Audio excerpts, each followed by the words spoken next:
In the 999th galaxy, which is the very last galaxy in this ninth universe. Remember, this was the last planet we built up, a very, very beautiful planet.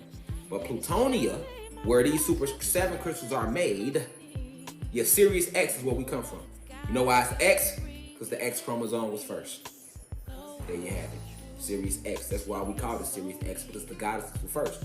They possessed the X and Y chromosome, and they created the X chromosome within themselves first, then they created the Y, which is why when they created the gods, they spliced the Y from them and gave it to us, and created their male counterparts, the gods. But this is why it's called Xylanthia, or Sirius X for short. The X will always be first. The X represents our supreme goddesses, which are God, which they are God. All right, because they created everything. Everything starts with them.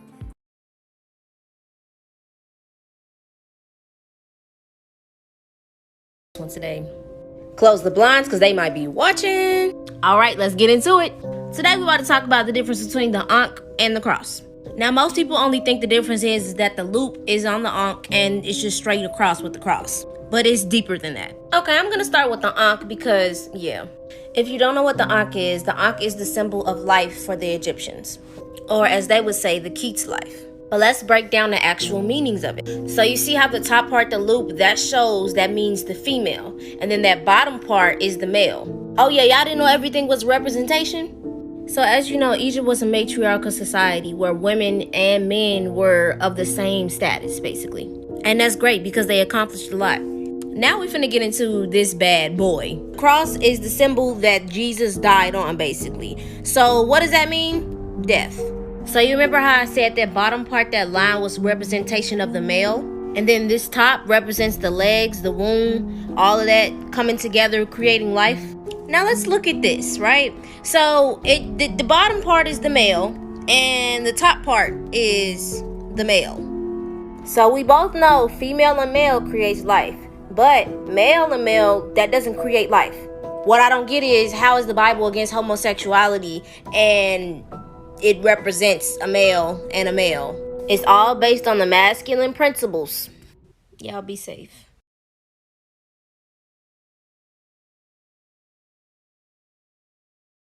It's two sets of gods right now that's going on, nigga. You got the gods that's prepping for war. Let the record reflect, I'm one of them. And then you got the gods that won't change, but they scared of war. And I'm not him. Y'all stand y'all ass to the side, nigga. But I'll tell you this, nigga. I will leave this bitch the God I came here as before I live here as a motherfucking slave. You got me fucked up, nigga.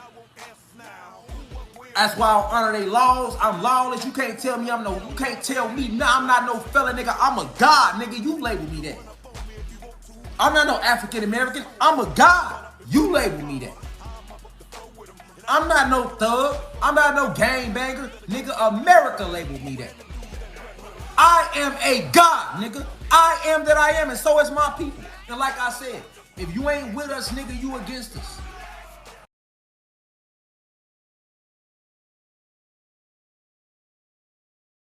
Heavy. They don't take no bull crap at all. And news medias ain't covering this. Y'all probably don't even know.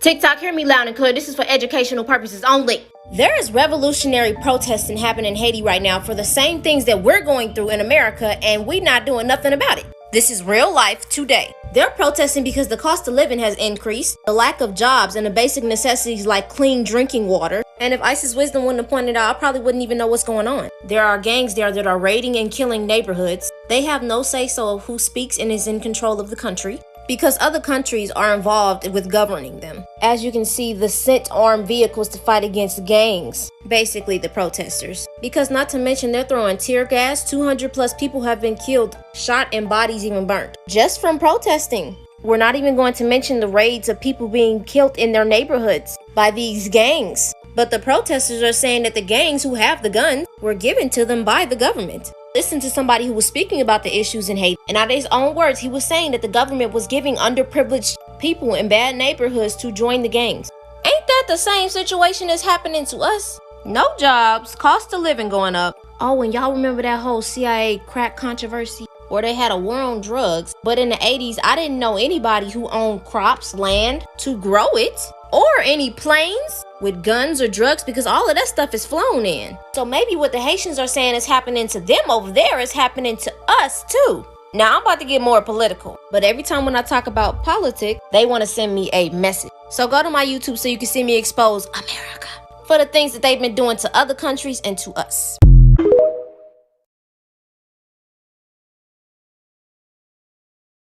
Deer. If you know anything about hunting a deer, you gotta kill that deer when he's not looking at you.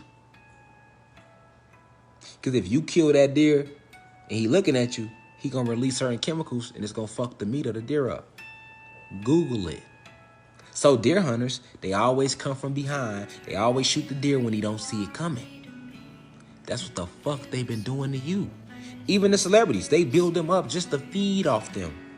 Why you think they kill so many celebrities when they get all the way to the top of their pinnacle? Because when you at your pinnacle, you feeling the best. So when you feeling good, you releasing all these chemicals from your brain throughout your body. Then they sacrifice you, kill you when you go to all-time high.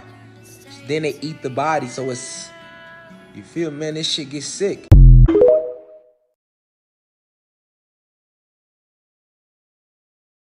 The multiverse, dreams, the Mandela effect. I watched Multiverse of Madness last night, and this scene really got to me. Dreams are windows into the lives of our multiversal selves. How's his theory? So that recurring nightmare where I'm running naked from a clown. Somewhere out there. It's real. Somewhere out there. I've always said that dreams are literal portals to an unknown world. We're stepping into the bodies of the different universes of ourselves. Have you ever had a dream where you realized that it was a dream and you instantly woke up? What if that means the consciousness of that universe pushed you out and back to your original body? The thought that there are alternate versions of ourselves based off the different decisions that we make. If you've ever watched Rick and Morty, this theory is explained so good.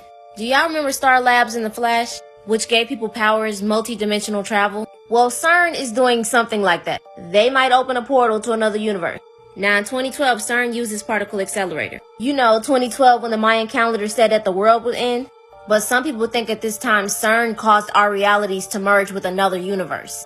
Hence why some things are different than what we remember. Because I swear it used to say Jiffy on the peanut butter. In the movie, there's an ability called dream walking, which you meditate and jump into the body of that version of you in a different universe. When you travel to that universe, it kind of looks like you're traveling through brain cells, which would explain why our brain cells look like the universe.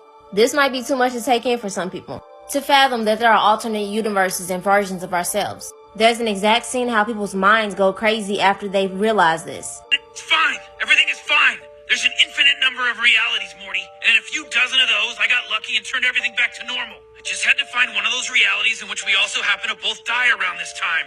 Now we can just slip into the place of our dead selves in this reality, and everything will be fine. Morty was literally freaking out. But tell me what y'all think about all of this. Stay dangerous.